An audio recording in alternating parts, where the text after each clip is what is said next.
कैसे हुआ भगवान विष्णु का जन्म? मित्रों, हम सब मनुष्यों की पहचान हमारे माता पिता से ही होती है। जी हाँ, वही माता पिता जिन्होंने हमें ये जीवन दिया है, जिनके कारण ही हम इस संसार में आए हैं। लेकिन मित्रों, क्या आपने कभी ये सोचा है कि जो संसार के पालनहार हैं, जिनके ऊपर इस सृष्टि को चलाने की जिम्मेदारी है, वो भगवान विष्णु किसके पुत्र हैं? उनके माता पिता कौन हैं?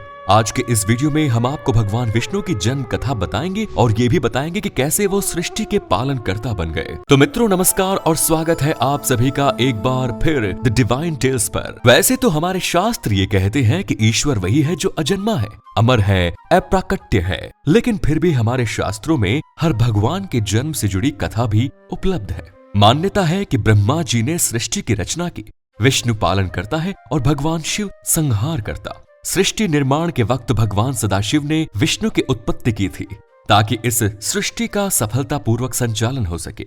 आपको ये जानकर आश्चर्य होगा कि 84 लाख योनियों के अलावा समस्त ब्रह्मांड और स्वर्ग लोक से लेकर पाताल लोक तक हर पल जो घटनाएं घटित होती हैं, उन सब पर भगवान की दिव्य दृष्टि होती है। एक बार काल रूपी सदाशिव ने पराशक्ति के साथ मिलकर शिवलोक नाम के क्षेत्र का निर्माण किया। धरती पर इस क्षेत्र को काशी कहा जाता है, जहां मरने वाले को मोक्ष की प्राप्ति होती है। आज भी वाराणसी के मणिकर्णिका घाट पर चिताओं की कतार लगी रहती है। इस काशी में सदाशिव और पराशक्ति ने पति पत्नी के रूप में लंबे समय तक वास किया। उसी दौरान शिव जी के मन में यह विचार आया कि इस सृष्टि के संचालन के लिए किसी अन्य दिव्य पुरुष की आवश्यकता है, ताकि हम लोग निर्वाण की प्राप्ति कर सके। ऐसी कामना करते हुए सदाशिव ने अपने बाएं अंग पर अमृत मल दिया, जिससे एक दिव्य पुरुष उत्पन्न हुआ, जिसे संबोधित करते हुए सदाशिव ने कहा कि हे वत्स, तुम आज से विष्णु के नाम से विख्यात होंगे। तुम्हारा काम सृष्टि का संचालन होगा। तुम्हें इस ब्रह्मांड को अपने बल, बुद्धि और कौशल से सफलतापूर्वक चलाना होगा। लोगों को सुख देने के लिए ही मैंने तुम्हें उत्पन्न किया है, लेकिन इस कार्य साधना के लिए तुम तप करो। मित्रों, इसके बाद भगवान सदाशिव की आज्ञा मानकर विष्णु ने घोर तप किया। सालों तक वो कार्य सिद्धि के लिए कड़ी तपस्या करते रहे, लेकिन भगवान शंकर के दर्शन नहीं हुए। लेकिन उनकी तपस्या अनवरत चलती रही। तभी उन्हें एहसास हुआ कि उनके शरीर से जल धाराएं बह रही हैं। हर तरफ पानी ही पानी है। उसके बाद प्रकृति की उत्पत्ति हुई।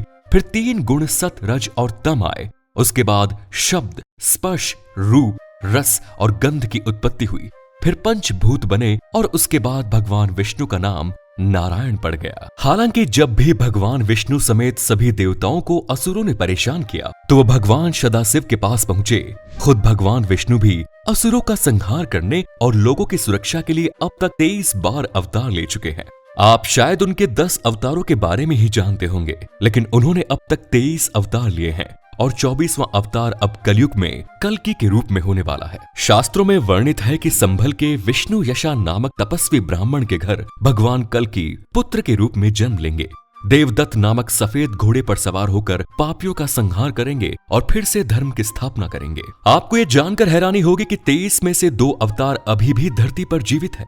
भगवान विष्णु के 19वें अवतार महर्षि वेदव्यास, जिन्होंने महर्षि पराशर के घर जन्म लिया, जिन्होंने मनुष्यों की आयु और शक्ति को देखते हुए वेदों के विभाग किए, अभी जीवित हैं।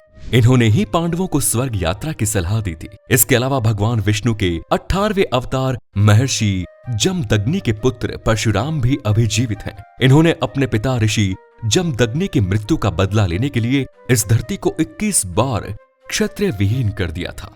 कहते हैं कि पिता की मृत्यु के बाद उनकी मां ने जितनी बार छाती पीटकर विलाप किया, उतनी ही बार परशुराम ने क्षत्रियों का संहार किया। भगवान विष्णु ने अपने हर अवतार में पापियों का संहार कर इस धरती पर रहने वाले प्राणियों की रक्षा की। तो मित्रों, आप समझ गए होंगे कि भगवान विष्णु के जन्म की कहानी क्या है और कैसे हर बार भक्तों की पुकार पर भगवान विष्णु दौड़े चले आते हैं, पापियों का संहार करते हैं और फिर समस्त ब्रह्मांड में धर्म का ध्वज लहराते हैं। आज के इस वीडियो में बस इतना ही। अगर वीडियो से आपको कोई जानकारी मिली तो इसे लाइक और शेयर जरूर करिए। इसी के साथ आप मुझे दीजिए इजाजत। मैं फिर लौटूंगा ऐसे ही कुछ और पौराणिक और धार्मिक जानकारियों के साथ। तब तक के लिए जुड़े रहिए द डिवाइन टेल्स परिवार।